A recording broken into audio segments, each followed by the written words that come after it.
नमस्कार, बहुत स्वागत है आपका एबीपी गंगा में। आप देख रहे हैं पहाड़ प्राइम और मैं हूं आपके साथ आयुषी नेगी। और बुलेटिन में सबसे पहले बात मुख्यमंत्री पुष्कर सिंह धामी की, जो कि बागेश्वर के दौरे पर रहे। इस दौरान सीएम धामी ने पहले बागनाथ मंदिर में पूजा अर्चना की। इसके बाद सीएम धामी ने बागनाथ मंदिर के जीर्णोद्वार और सरयू पुल का लोकार्पण किया। इसके साथ ही सीएम धामी ने रोडवेज बस डिपो का उद्घाटन भी किया। इस दौरान सीएम ने बागनाथ मंदिर में हुए विकास कामों का निरीक्षण भी किया। मुख्यमंत्री ने अपने दौरे के दौरान करोड़ों की योजनाओं का शिलान्यास भी किया।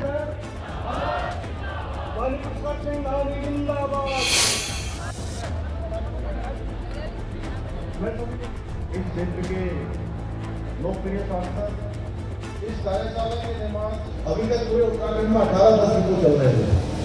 19वां डिपो आपका डिपो हो गया है। इस के जुड़ जाने से जहां 19 डिपो के माध्यम से अब 1275 बसों बेड़ों के साथ जनता को यातायात की सुविधाएं और आसान होंगी और सुविधाएं उनको प्रदान होने का काम होगा। वर्ष 2020 में लगभग 2 करोड़ 89 लाख की लागत से मूलभूत यात्री सुविधाएं युक्त बस स्टेशन भी तैयार यहाँ पर किया गया था। इसके चालू होने से जहां यात्रियों को पूछताछ, आरक्षण, टिकट, घर, अमानत घर, यात्री प्लेटफॉर्म, प्रतीक्षालय, बस वेज की सुविधाएं। और इधर हरिद्वार पंचायत चुनाव में शराब माफिया का खेल भी शुरू हो चुका है। ऐसे एक साजिश को पुलिस ने आज नाकाम कर दिया है। दरअसल पुलिस ने शराब से भरे एक ट्रक को जब्त कर लिया है और इस ट्रक में 240 पेटी अवैध शराब थी। ये सभी शराब चंडीगढ़ में बनी हुई है और इसकी कीमत करीब 14 लाख रुपए बताई जा रही है। पुलिस ने मौके से 2 लोगों को भी गिरफ्तार किया है और पूछताछ में उन्होंने बताया कि ये शराब हरिद्वार जिले में सप्लाई के लिए लाई गई थी। चेकिंग में मानकपुर तिराहे के पास एक आयशर ट्रक को रोका गया तो उस ट्रक में 240 पेटी चंडीगढ़ मार्का अंग्रेजी शराब बरामद हुई। इसमें इनका जो ड्राइवर है मनोज, वह इसका हेल्पर अंकित को मौके से पुलिस द्वारा गिरफ्तार किया गया है। और खटीमा के मेलाहाट गांव में आंगनबाड़ी केंद्र के पास बन रहे चर्च पर विवाद हो गया है। आरोप यह है कि सरकारी जमीन पर अवैध रूप से ये बनाया जा रहा है। केरल के रहने वाले कुछ शख्स ने बारात घर के नाम पर चर्च का निर्माण शुरू कर दिया। इधर शिकायत के बाद प्रशासन मौके पर पहुंचा और काम को रुकवा दिया गया है। कि कोई एक चर्च यहाँ पर किसी व्यक्ति द्वारा, बॉबी जॉर्ज नाम के व्यक्ति द्वारा बनाया जा रहा है इलीगल तरीके से, जो संभवतः हमारी सरकारी भूमि है, क्योंकि उसी के साथ हमारे आंगनवाड़ी का केंद्र बना हुआ है। तभी मैं मौके में गया था और जांच की गई तो बॉबी जॉर्ज का उसने हमने आधार कार्ड की प्रतिलिपि ले ली है और इसमें तहसीलदार को मैं जाँच करवाऊँगा कि भाई अगर ये हमारी सरकारी भूमि है तो। और इधर टिहरी में एक बार फिर से बारिश का कहर देखने को मिला है। तिमली ग्राम सभा में बारिश की वजह से किसानों की फसल बर्बाद हो गई है, तो वहीं 3 मकान ध्वस्त हो गए हैं और पुल भी बह गया है।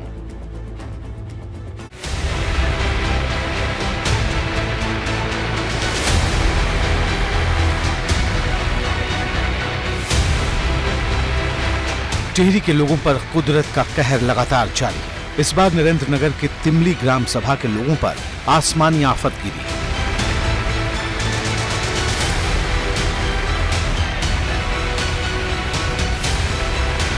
बारिश इस कदर हुई कि दुबल्याण गांव के आसपास तबाही मच गई।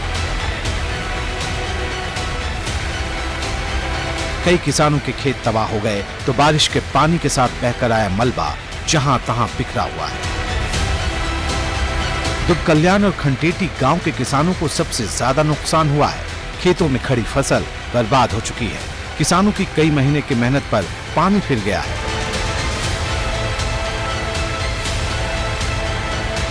कुदरती आपदा में 3 मकान को नुकसान पहुंचा है तो वहीं 6 टॉयलेट भी टूट गए। गांव के 2 पुल और पैदल मार्ग भी तबाह हो गए।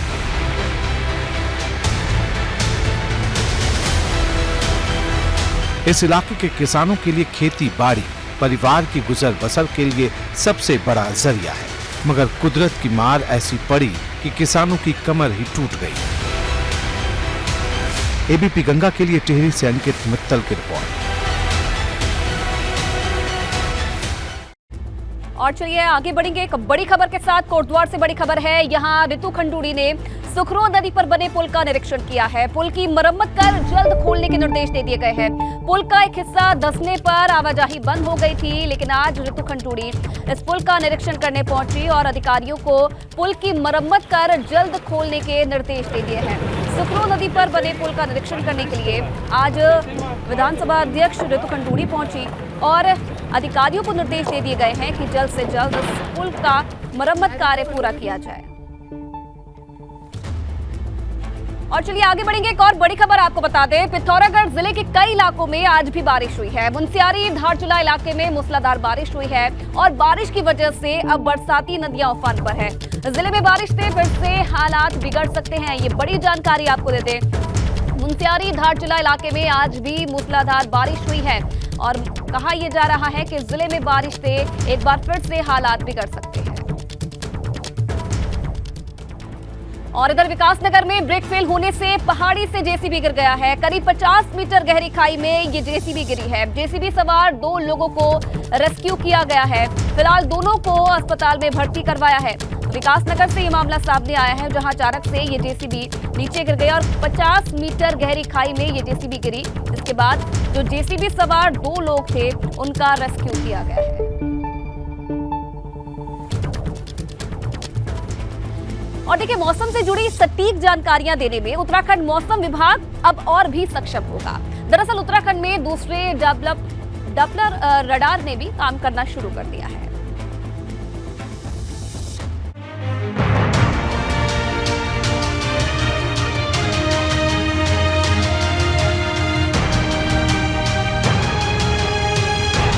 पहाड़ी राज्य उत्तराखंड, यहाँ कुदरत का मूड कब बदल जाए कुछ कहा नहीं जा सकता।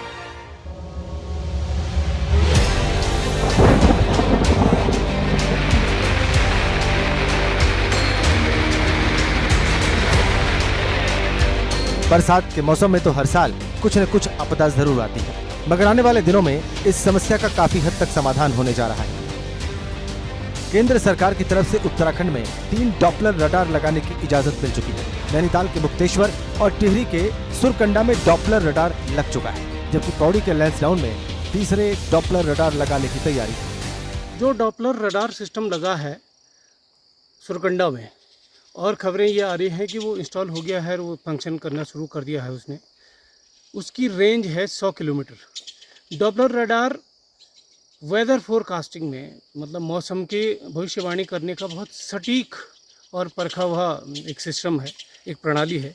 उत्तराखंड में जो एक्सट्रीम इवेंट्स हैं वेदर की, उसकी जनित जो आपदाएं हैं उनको कम करने में इससे बहुत मदद मिलेगी। चारधाम से लेकर भारत चीन बॉर्डर तक मौसम की सटीक जानकारी देने में टिहरी के सुरकंडा का डॉपलर रडार कारगर साबित होगा। टिहरी जिले में मौजूद इन डॉपलर रडार की रेंज एयर डिस्टेंस 100 किलोमीटर है, जिसके माध्यम से उत्तराखंड के चारों धामों में मौसम की सटीक जानकारी मिल सकेगी। तो जो सुरकंडा जी में रडार है वो ऑपरेशनल हो गया है। अब कल से इसके प्रोडक्ट सभी जो है ठीक से मिलने हमारे को शुरू हो जाएंगे। तो मैं समझता हूँ कि जो यात्रा वाला जो ज़्यादा एरिया है, जो जिसमें चारधाम यात्रा चलती है, तो उसमें जो है अच्छी कवरेज हमको मिलेगी। और जो नाव कास्ट वगैरह वो लोकेशन स्पेसिफिक है या कौन से एरियाज में ज़्यादा संभावना उसकी है, तो वो हम अच्छा कर पाएंगे। मानसूनी सीजन में कुदरती आपदा, बादल फटना जैसी घटनाओं में एक तरफ संपत्ति का नुकसान होता है तो वहां पर जनहानि भी होती है, मगर आने वाले दिनों में इससे बहुत हद तक निजात मिल सकेगी। अभी सुरकंडा जी में एक और डॉपलर रडार उत्तराखंड को मिला है, वहीं पौड़ी जिले के लैंसडाउन में भी एक और डॉपलर रडार लगना है। इन तमाम डॉपलर रडारों के लगने के बाद उत्तराखंड मौसम विभाग सटीक जानकारी देने में और ज़्यादा सक्षम हो जाएगा। सहयोगी निशांत चौहान के साथ रवि कैंथुरा, एबीपी गंगा, देहरादून। और जोशीमठ में सलूड डुंगरा मार्ग गड़ी मंदिर के पास बंद हो गया। दरअसल रोड में बहुत बड़ा गड्ढा बन गया है, जिस वजह से इस पर वाहनों की आवाजाही को रोक दिया गया है। और रोड की मरम्मत के लिए पीडब्ल्यूडी की तरफ से 11 लाख रुपए का एस्टिमेट बनाकर भेजा गया है, मगर रोड की मरम्मत में अभी करीब 2 महीने का वक्त लग सकता है। इस मार्ग से होकर कई गाँव के लोगों की आवाजाही होती है और सड़क बंद होने से लोगों के सामने आवाजाही की समस्या खड़ी हो गई।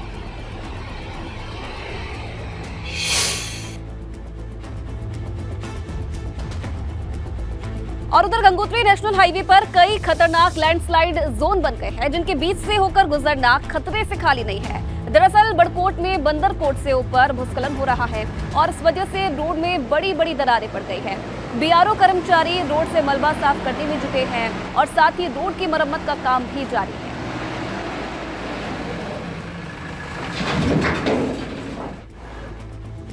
और ओपन यूनिवर्सिटी की नियुक्तियों में भी अब गड़बड़ी का आरोप लग रहा है। दरअसल ओपन यूनिवर्सिटी की भर्तियों को लेकर एक सूची इन दिनों सोशल मीडिया पर वायरल हो रही है, जिसमें कई रसूखदार नेताओं और अधिकारियों के करीबियों को नौकरी देने की बात कही जा रही है। मगर यूनिवर्सिटी के कुलपति ने इन आरोपों को गलत बताया है और साथ ही सूची को भी फर्जी बताया है। एबीपी गंगा भी इस सूची की पुष्टि नहीं करता है।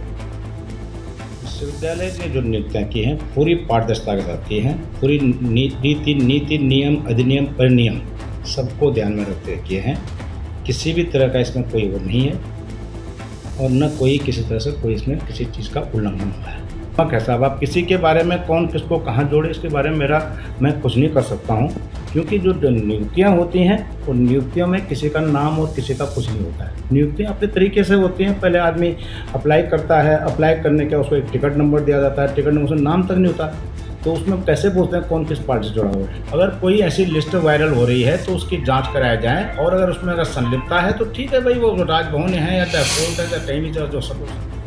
और इधर यूके SSSC पेपर लीक मामले में एसटीएफ ने एक और गिरफ्तारी की है। एसटीएफ ने आरोपी संपन्न राव को गोमती नगर लखनऊ से गिरफ्तार किया है। एसटीएफ का कहना है कि आरोपी संपन्न रावत नकल सरगना सादिक मूसा का साथी है और उसकी हल्द्वानी में पेपर लीक करने में मुख्य भूमिका रही है। इधर पेपर लीक मामले में अब तक कुल 34 आरोपी गिरफ्तार हो चुके हैं, जबकि एसटीएफ ने 92 लाख रुपए कैश भी बरामद कर लिए हैं। तो देखिए, उत्तराखंड में हो रही भर्ती घोटाले के कांग्रेस ने मुद्दा बना लिया है और इसे जोर शोर से उठा रही है। पौड़ी पहुंचे कांग्रेस के प्रदेश उपाध्यक्ष धीरेन्द्र प्रताप ने कहा कि सरकार को इन भर्तियों में हुई गड़बड़ी की निष्पक्ष तरीके से जांच करवानी चाहिए।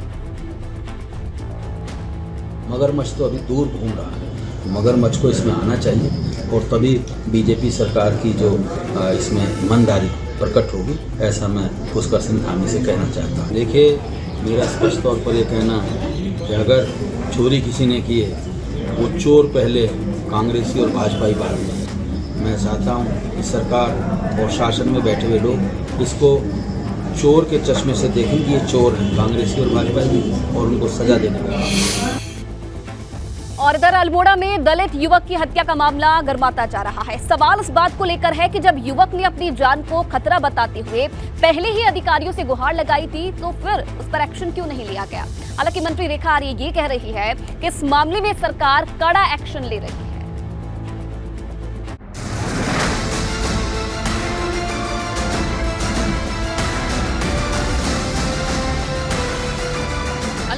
दलित युवक की हत्या के मामले को लेकर अब पुलिस और प्रशासन कटघरे में है। युवक ने अपनी सुरक्षा को लेकर 27 अगस्त को अधिकारियों से शिकायत भी की थी, मगर उसे गंभीरता से नहीं लिया गया। हमारे कुमाऊं मंडल की डीआईजी ने ये कहा है, हम उनको वॉच कर रहे थे और वॉच करने के साथ ही उन्होंने ये कहा है कि हमारी उस पर नज़र थी, लेकिन वो हमको बिना बताए चला गया। अरे हमने जिनका नाम, तो अगर आप वॉच कर रहे थे तो आपने उस फ़ोन नंबर पर क्यों नहीं पूछा उनसे वो कहाँ था। तो पुलिस प्रशासन और पूरी सरकार का फेलियर के कारण जगदीश चंद्र की हत्या हुई है। इसकी जिम्मेदारी सरकार को लेनी चाहिए, लेनी पड़ेगी। युवक की हत्या के बाद न सिर्फ सरकारी सिस्टम पर सवाल है, बल्कि अधिकारियों के ढुलमुल रवैये भी सामने आ रहे हैं। मगर मंत्री रेखा आर्य का कहना है कि सरकार ने इस मामले पर संज्ञान लिया है और मामले की निष्पक्ष जाँच की जा रही है। विषय गंभीर है, सरकार की संवेदनाएं उनके साथ में है और मैं मानती हूं कि सरकार के मंत्री होने के नाते निश्चित रूप से घटना का संज्ञान भी लिया गया है। घटना के अंजाम करने वाले जो संबंधित व्यक्ति है वो जेल के पीछे भी हैं। लगातार सरकार पुलिस के माध्यम से बगैर कोई हस्तक्षेप के उनको न्याय मिले, उसको हम लोग सुनिश्चित कर रहे हैं। रही बात जाने की, तो निश्चित रूप से मैं देखूँगी। हालांकि पुलिस कप्तान सफाई दे रहे हैं कि युवक से संपर्क करने की कोशिश की गई थी, मगर उनका फोन बंद था। जो हमारे इंस्पेक्टर साहब ने जो जांच की थी वहाँ पे, जो लोकल इंस्पेक्टर ने, तो पहले तो जो 2 पते दिए गए थे वो 2 पते रेवेन्यू क्षेत्र के थे। फिर भी हम लोगों ने वहाँ पे गाँव में पता किया तो मालूम चला कि वो वहाँ पे नहीं रह रहे हैं लोग, और जो मोबाइल नंबर भी दिया गया था वो मोबाइल नंबर भी उस पर वो मोबाइल नंबर काम नहीं कर रहा था। फिर लड़की को जैसे हमें खबर लगी कि यहाँ पे रह रही हैं, तत्काल हमने उनको सिक्योरिटी प्रोवाइड करा दी थी। इसके बाद जो भतरोज खान की पुलिस थी, उन्होंने वो रेवेन्यू पुलिस के साथ मिल करके सर्ची कार्रवाई की और सर्ची कार्रवाई पे फिर ये सारे अभियुक्त बरामद हुए थे, गिरफ्तार किए गए थे इसमें। उत्तराखंड में हुई दलित युवक की हत्या का मामला राजनीतिक रंग लेता जा रहा है। कई राजनीतिक दल पीड़ित परिवार से हमदर्दी भी जता रहे हैं, मगर बड़ा सवाल ये है कि क्या युवक के परिवार को इंसाफ मिल पाएगा। एबीपी गंगा के लिए अल्मोड़ा से निर्मल उप्रेती। और राजेंद्र बिष्ट को भाजपा का प्रदेश महामंत्री बनाए जाने के बाद पहली बार रामनगर पहुंचे हैं। इस दौरान राजेंद्र बिष्ट का भाजपा कार्यकर्ताओं ने स्वागत किया। अल्मोड़ा में दलित युवक की हत्या मामले पर राजेंद्र बिष्ट ने कहा कि इसकी उच्च अधिकारी से जांच करवाई जाएगी। मुख्यमंत्री जी के संज्ञान में है और उसकी जानकारी होकर उसमें एफआईआर भी इत्यादि हो गई है, ऐसा मेरे पास संज्ञान है कि एफआईआर हो गई है। उसमें बहुत जल्दी त्वरित कार्रवाई कर जो दोषी व्यक्ति होंगे वो जेल के पीछे होंगे। कांग्रेस नेता राहुल गांधी की अगुवाई में 7 सितंबर से भारत जोड़ो यात्रा शुरू होगी। कन्याकुमारी से कश्मीर तक ये यात्रा 3500 किलोमीटर के करीब होगी, जिसमें कांग्रेस के 118 नेता पदयात्रा करेंगे।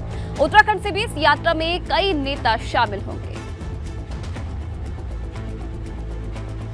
5 लोग तो परमानेंट है, उसमें राजपाल सिंह बिष्ट है, मोहित उनियाल हैं, वैभव वालिया हैं, ज्योति रौतेला हैं, अंकित बालिया, ये लोग हमारे परमानेंट हैं। और उसके बाद कल जब वो कार्यक्रम, जिस समय भव्य कार्यक्रम शुरू होगा, यात्रा की शुरुआत में माननीय अध्यक्ष जी वहाँ पर रहेंगे, करण मेहरा साहब नेता प्रतिपक्ष वहाँ रहेंगे, CWC के सदस्य और पूर्व मुख्यमंत्री हरीश रावत जी वहाँ पर रहेंगे, अन्य भी वरिष्ठ नेतागण वहाँ पर रहने की संभावनाएं हैं।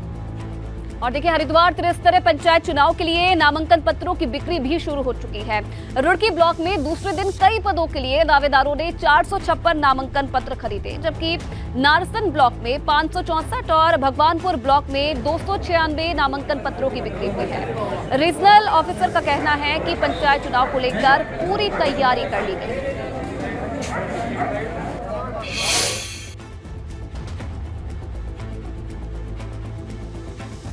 और इधर हरिद्वार में 4 दिवसीय निःशुल्क कैंसर शिविर की शुरुआत हो गई है। सांसद रमेश पोखरियाल निशंक की मौजूदगी में शिविर की शुरुआत हुई है और इस दौरान साधु संत भी मौजूद रहे। इस कैंप में मशीनों के जरिए जांच की जाएगी। उधर संतों ने निशंक के सामने एक सुझाव रखा है। संत चाहते हैं कि मेडिकल हॉस्पिटल में एक यूनिट कैंसर की भी जरूर होनी चाहिए।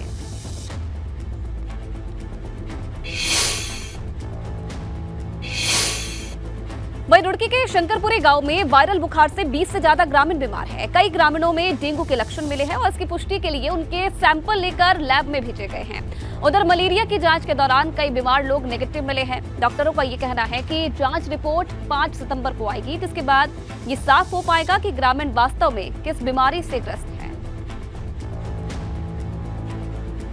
तो पिथौरागढ़ नगर पालिका के सभासदों का धरना खत्म हो गया है। विधायक मयूख महर की पहल पर सभासदों ने अपना धरना खत्म कर दिया है। आरोप यह है कि नगर पालिका की किराए पर दी गई संपत्तियों पर कुछ किराएदार अवैध निर्माण कर रहे हैं, मगर शिकायत के बावजूद उस पर कोई एक्शन नहीं लिया जा रहा था, जिसे लेकर सभासद पिछले 40 दिनों से धरने पर बैठ गए थे। इस मामले की जांच के लिए डीएम ने कमेटी गठित कर दी है, जो 15 दिन के अंदर अपनी रिपोर्ट पेश करेगी। इधर अल्मोड़ा में नंदा सुनंदा की मूर्तियों के अनुष्ठान के बाद अब पूजा अर्चना शुरू हो गई है। हजारों की संख्या में श्रद्धालु मंदिर पहुंचे और नंदा सुनंदा की पूजा अर्चना की। महिला और बाल विकास मंत्री रेखा आर्य अल्मोड़ा दौरे के दौरान नंदा देवी मेले में पहुंची। इस दौरान रेखा आर्य ने मां नंदा की पूजा अर्चना की।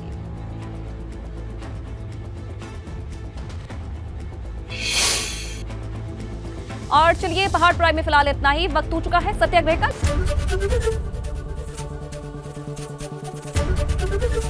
एबीपी गंगा, खबर आपकी, जुबान आपकी।